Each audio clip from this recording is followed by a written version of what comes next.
Hey everybody, it's your buddy Adam back with another Fat to Chubby. It's Monday, it's 9 o'clock. Here we go. So hopefully everyone had a good weekend. I know I did. As you can tell, I'm a little sun-kissed, if you will. But I want to kind of touch base today about willpower, or lack thereof. If you're like me, I definitely partook in a little too much this weekend. Definitely puffy and gross and just I feel like I'm carrying a lot of extra water weight from all the extra sodium and deliciousness I had over the weekend. But it's a great time to kind of tackle this topic. So willpower is something that I've seen across the board, people asking about. First it starts off, where do you find your motivation? Where's your why? What keeps you on track? And this led me to willpower and kind of understanding more of willpower, what it is and how we manage it. So for me, when I was doing my research on it, and I've only done a little bit and kind of scratched the surface, but I've done enough where it was pretty eye-opening, and it kind of just made all too much sense at the same time. So a lot of the same stuff that makes you successful in the weight loss journey kind of feeds that same willpower beast. So, I don't think it's a coincidence by any means, but it's some very interesting stuff. And I did come across a really, really cool article that I did post to the Fat and Chubby Facebook page, shameless plug. And so if you want to check it out a little bit in deeper detail or read all of the sources, it's called 6 Ways to Improve Your Willpower, and it's on buffer.com. But quickly, here's some science for you. So the prefrontal cortex, and I think my neighbors are jackhammering their driveway again, so I apologize for the beeps in the background. So the prefrontal cortex, this guy right here behind your forehead, is the part of the brain that helps us with things like decision making and regulating our behavior. So self-control or willpower falls under this heading, and thus is taking care of this part of the brain. So to be effective at controlling our urges and making sound decisions, the prefrontal cortex needs to be looked after. So that means feeding it with good quality food so it has enough energy to do its job and get enough sleep.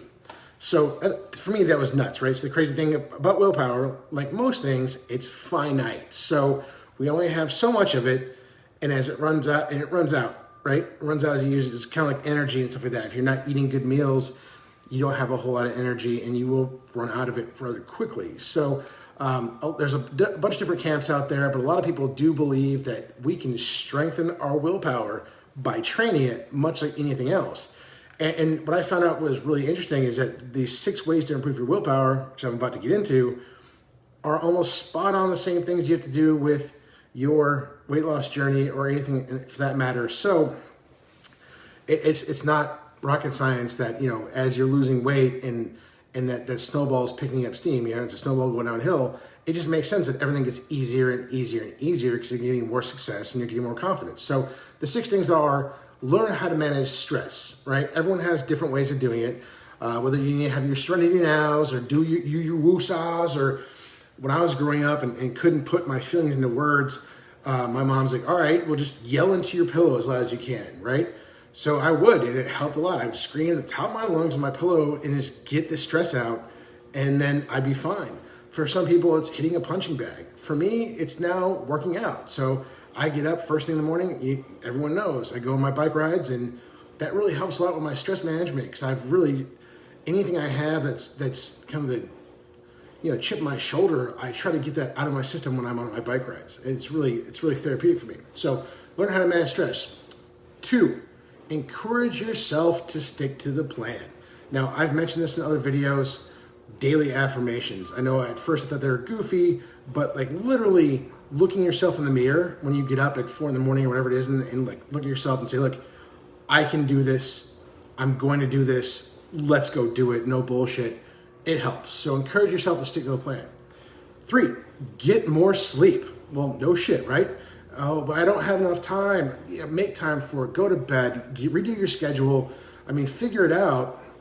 But you need to have adequate sleep. I can't stress how important this is, and I really wish I knew this like 20 or 30 years ago.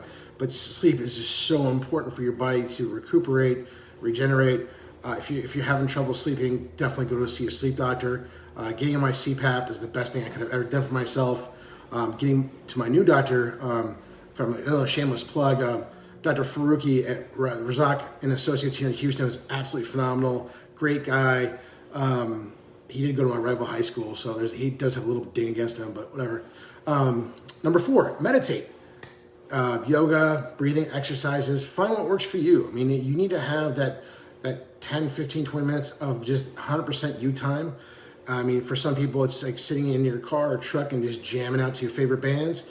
For me, that's a way of meditation, right? Whether it's a song that you absolutely love from your childhood or something super heavy and it just get things going. I mean, you've got to meditate.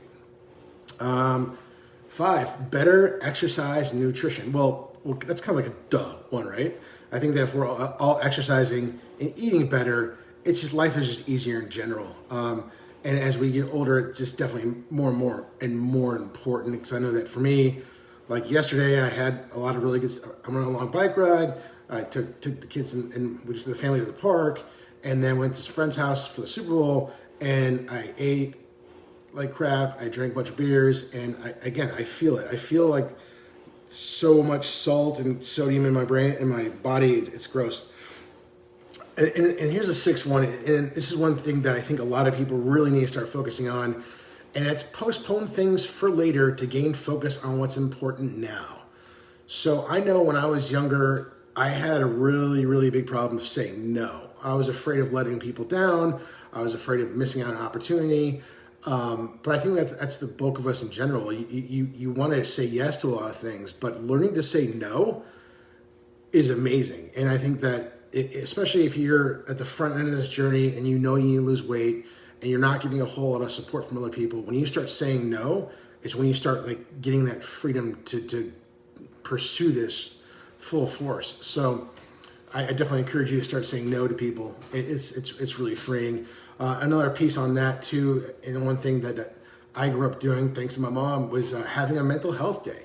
Sometimes you got to call in sick or just take a day off or just have one of those treat yourself days, right? Whatever it may be. I mean, I would say, every so often, I used to do one at least once a quarter, is really just have a mental health day. Get up.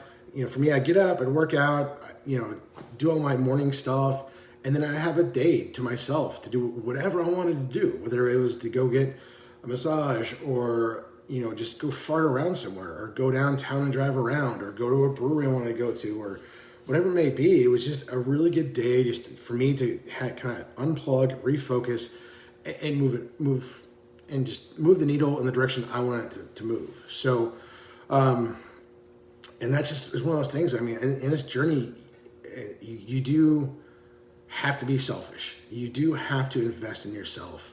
And for a lot of people, that's the hardest thing to do because you're really busy being a dad or a husband or a mom, or mother, whatever it is. I mean, a lot of what we do is so selfless when you think about all the stuff we do for our families, our kids, our extended families, if you have aging parents, whatever it may be. There's a lot of stuff going on that you're putting before you and your health, but you need to figure out how you can make them synonymous, right? Like if you're going with doing stuff with your kids, bring healthy snacks for you. I mean, just little things like that you should do, but you're not doing for some reason. Just do it. It's that easy. So that's it. I'm gonna make this one short and sweet. I say that every time, but they end up always being like 10, 15 minutes long because I get on a ramble. But that's all I got. I guess I'm supposed to say those things like, subscribe, share with your friends, share this video with someone you think might help them. Other than that, I got a lot of things going on in the personal life, but trimming that fat is definitely, we've had one episode of that podcast. It was very, very fun. I hope to do many, many more of those. I know timing wasn't on our side this weekend with everyone's going on with their family and friends and Super Bowls and everything else, but we're going to have more of those. So be on the lookout for that. Check it out. We definitely have everything on Facebook and Instagram. We're getting YouTube, working on getting on the audio onto podcasts. So if you don't want to watch me and look at my ugly mug every day, they'll have on that.